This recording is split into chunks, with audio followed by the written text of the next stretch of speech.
I've been living in the Chicago area for about 20 or so years. I consider Chicago sort of my adopted hometown, but in my heart, I'm still a native New Yorker. I was born in New York City, and I was raised in the New York City area. And like lots of native New Yorkers, one of my favorite movies of all time is this epic motion picture called The Godfather. And of course, it just celebrated its 45th anniversary.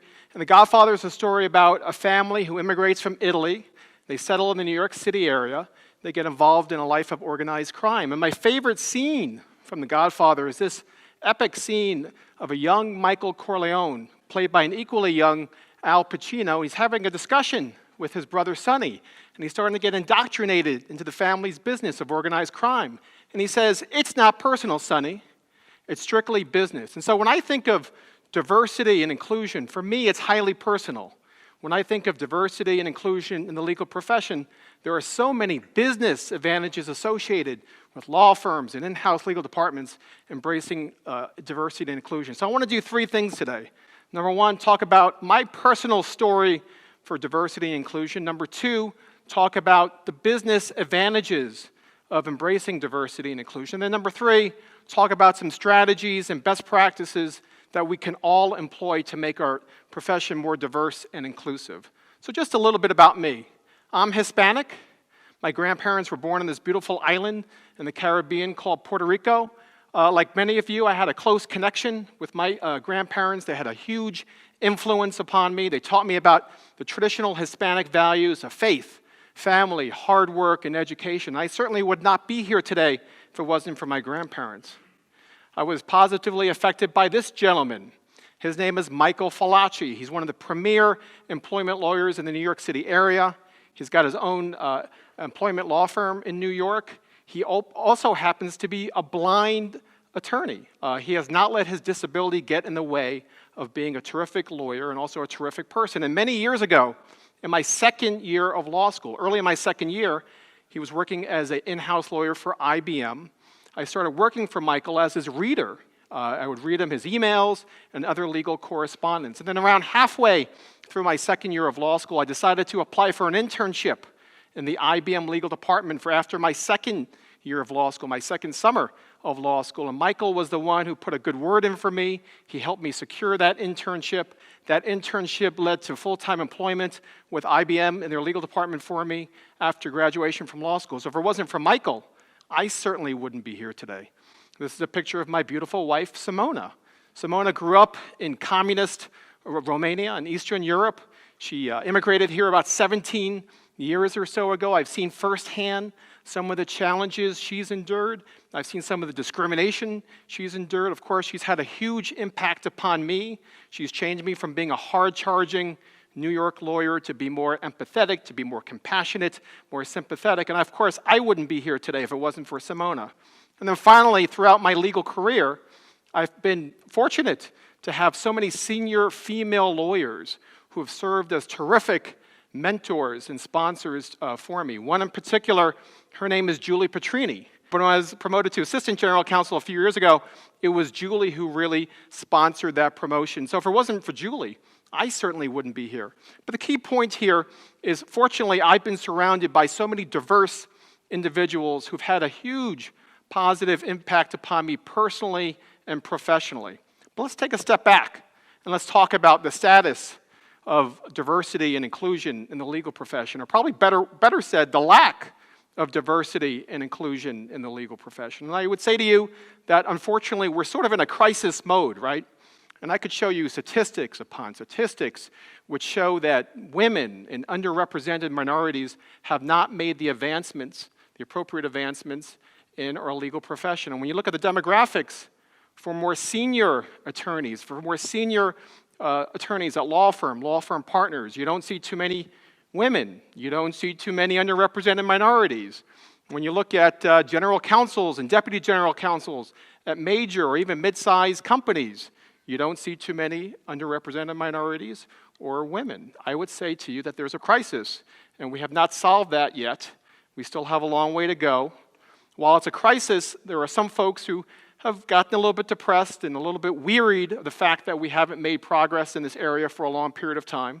But I think we still need to move forward and look at ways in which we can improve diversity and inclusion in our profession, and that we really have an opportunity in front of us. And I think the first place to start is this notion that there are so many business benefits associated with legal organizations embracing diversity and inclusion. There's been studies which have shown time and time again that teams who are more diverse, while they may struggle a little bit out of the gate, over a longer period of time, longer horizon, they time and time again outperform less diverse teams. And this was shown in a recent study by the well-known company McKinsey & Company.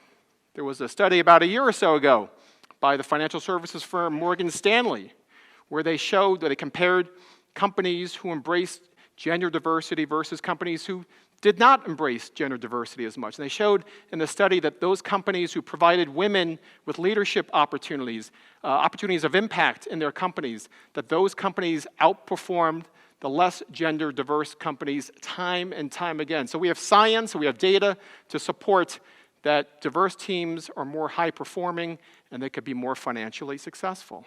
I think you could also make an argument that those legal organizations who are more diverse and inclusive are probably going to be putting their customers first. At Microsoft, we talk a lot about the importance of having a customer obsession mindset. Everything we do is with the voice of our customers in mind. And of course, we have lots of diverse customers located all over the world, all different shapes and sizes, all different ethnicities, right? And it's important for us that the people who develop our solutions, that they're diverse, the people who sell our solutions to our customers, that they're diverse, that the lawyers who are working on the contracts and our practices and policies, that they're diverse as well. So I would submit to you, if you're more diverse and inclusive, you're probably going to be better enabled to be in better touch with your customers and to service them. Several months ago, last August, at the American Bar Association annual convention, they passed this resolution called ABA Resolution 113. In essence, it says that all legal organizations, law firms, in-house legal departments need to provide more opportunities to diverse lawyers and need to embrace more diversity and inclusion. I'm surprised that wasn't passed many years ago, but fine.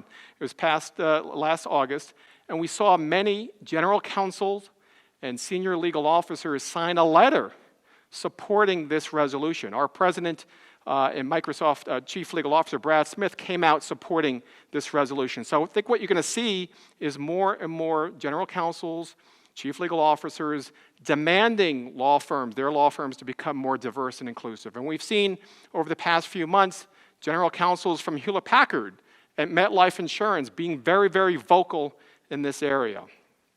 I think if you're also more diverse and inclusive, chances are you're going to be in a better position to embrace the growth mindset, this whole mentality that you want to have a learn-it-all mindset versus a fixed mentality where you think you know it all. And by having outside perspectives from different lawyers, from different experiences, there's a perspective that you're going to be willing to learn more and hopefully be better enabled to provide higher value services to your important clients. And then finally, our legal profession is changing as we speak, right? Lots of disruption. We're seeing the rise of technology and artificial intelligence. We're seeing the movement from billable hours to alternative fee arrangements. We're seeing alternative legal providers. We're seeing law firms combining, right? Lots of competition for legal services. The legal profession is being disrupted. So those legal groups are going to need to be able to properly transform for this newer environment. The only way they're going to be able to transform is to have diverse and outside perspectives and experiences to help them navigate through this transformation. So lots of business benefits associated with embracing diversity and inclusion. Let's talk about some go-dos. What are some tangible things which we can all do to position our profession to embrace legal inclusion and diversity? First key point is set the tone at the top. And I know some folks may say, well, that's sort of a cliche.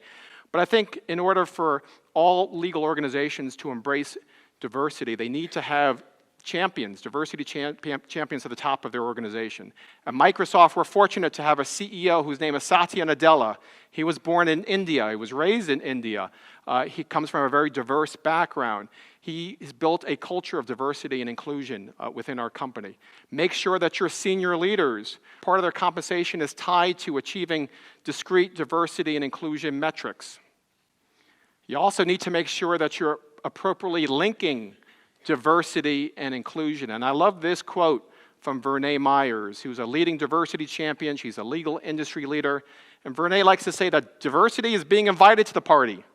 Inclusion is being asked to dance. They need to work hand in glove. It's great to hire diverse attorneys, but you need to create an atmosphere where they feel included, where they feel wanted, where they feel they're going to grow, and that they're going to want to stay and learn. You have to mentor them. You have to sponsor them. And I think a key to creating an inclusive environment is that we all have to get in more touch with our unconscious biases. We all have unconscious biases. Some biases are okay. Others are less okay. But the key point is that we need to nip these biases sort of in the bud, if you will, before they come out and have a negative impact. At Microsoft, we do an extensive amount of training with our employees on unconscious biases. We have some specialized training for our senior managers and leaders on unconscious biases. So think about opportunities to train your folks on getting in touch and understanding what unconscious biases are all about, and hopefully you can promote a more inclusive environment. As we also know, the legal industry, for the most part, is led by white men. There's nothing wrong with that. That's fine. That's great. But I think we need to have more white males, quite frankly, to be diversity champions. I think, quite frankly, we need more white males to be like our president and chief legal officer, Brad Smith. We need more people to be like Brad. Brad has been an incredible diversity champion, not just within Microsoft, but also outside for the entire legal profession. A few things about Brad.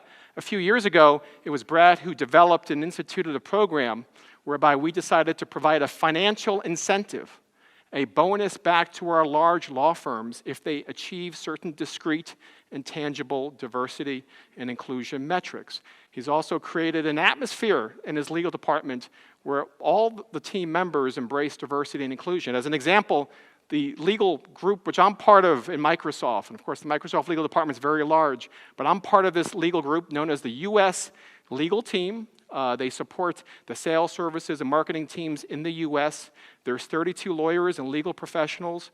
29 out of those 32 professionals are either women or members of underrepresented minority groups, over 90%, which is an outstanding, I think, fact, and it's because of Brad's leadership. Also, make sure that in your journey in diversity and inclusion, measure what you're doing in this area. Measure your statistics. There's this perspective from the management guru, Peter Drucker, that generally speaking, if you're measuring something and you're keeping tabs on it, it will improve over a period of time. Make sure that you're actively supporting so many of these terrific legal diversity organizations which are out there. And of course, I didn't include all of them. I couldn't include all of them in this slide, but there are so many terrific organizations out there which you can learn from, which you could sponsor, which you could support, you could attend their events.